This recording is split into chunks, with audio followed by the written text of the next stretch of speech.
السلام علیکم ناظرین، میں ہوں جواد اوان اور آپ دیکھ رہے ہیں جواد آفیشیل یوٹیوب چینل۔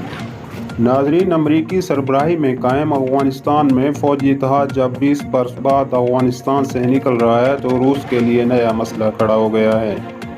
روسی اہلکاروں اور روسی ذرائع ابلاغ میں ایک ایسی رائے ابھر کر سامنے آ رہی ہے کہ افغانستان کی بدلتی ہوئی صورتحال روس کے لیے کوئی اچھا موقع نہیں بلکہ ایک مسئلہ ہے۔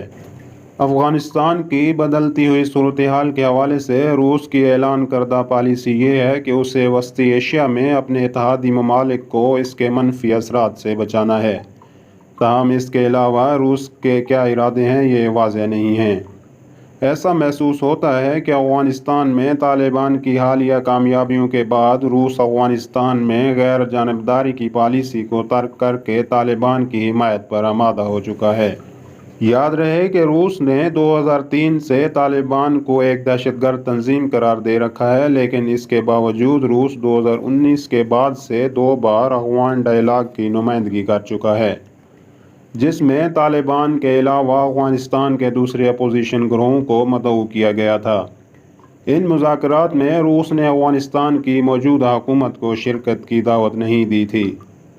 روس نے صرف ایک بار موجودہ افغان حکومت کو افغانستان کے بارے میں ہونے والے ڈائیلاگ میں شرکت کی دعوت دی تھی، جس میں ٹرائیکا پلس یعنی امریکہ، چین اور پاکستان نے بھی شرکت کی تھی۔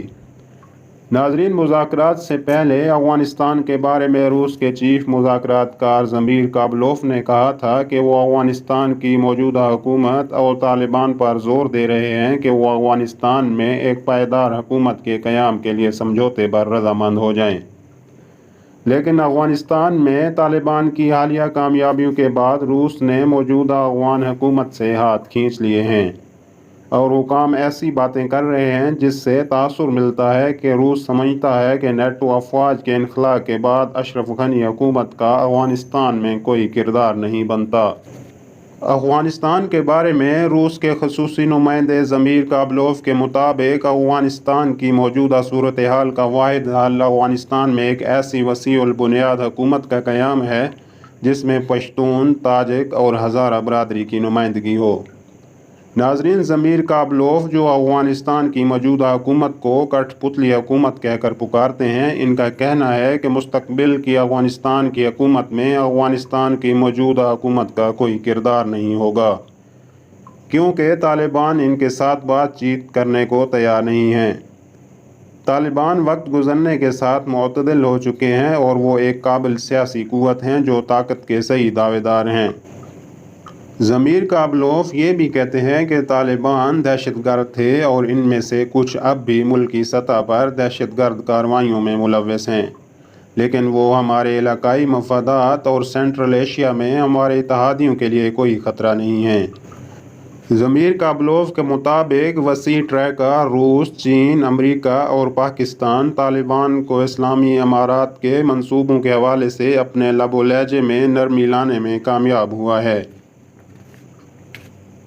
روس کے خصوصی نمائندے کے علاوہ بھی دوسرے روسی اہلکار بھی طالبان کی تعریفیں کر رہے ہیں۔ سابق رشین یونین آف افغانستان کے ڈپٹی چیئرمین ولادیمیر کوشلوف نے ایک نجی ٹی وی چینل سے بات کرتے ہوئے کہا کہ وہ ایسے افراد کا تاثر دے رہے ہیں جو افغانستان کے منشیات کے مسئلے پر قابو پا لیں گے۔ ولادیمیر کوشلوف نے مزید کہا کہ امریکہ نے افغانستان میں منشیات کی پیداوار کو روکنے کی کوشش نہیں کی، جس سے ہزاروں روسی شہری ہر سال مر رہے ہیں۔ ادھر امریکی اتحاد کے افغانستان چھوڑنے کے بعد روس کی بڑی تشویش افغانستان میں تشدد کی کارروائیوں کو اپنے اتحادیوں کی دہلیز تک پہنچنے سے روکنا ہے۔ کرملین کے ترجمان دمتری پیسکوف نے کہا ہے کہ روس افغانستان میں فوجیں بھیجنے کے حوالے سے افغانستان کی حکومت سے کسی قسم کی بات چیت نہیں کر رہا۔ البتہ ماسکو نے افغانستان کے پڑوسی ممالک ازبکستان اور تاجکستان کے ساتھ اپنے روابط کو بڑھا دیا ہے۔ ناظرین، روسی صدر ولادیمیر پوتن نے 5 جولائی کو ازبکستان اور تاجکستان کے رہنماؤں سے فون پر بات چیت کی۔ اس ملاقات کے بعد روسی وزیر خارجہ سرگئی لاروف نے کہا ہے کہ روس تاجکستان اور ازبکستان میں کسی قسم کی جارحانہ مداخلت کو روکنے کے لیے فوجی طاقت سمیت ہر قدم اٹھائے گا۔ یاد رہے کہ 7 جولائی کو روس نے اعلان کیا تھا کہ وہ رواں برس تاجکستان میں اپنے فوجی اڈے 201 پر 1000 تاجک فوجیوں کی تربیت کرے گا۔ ادھر ماہرین ابھی تک براہ راست روسی مداخلت کے امکان کو رد کر رہے ہیں۔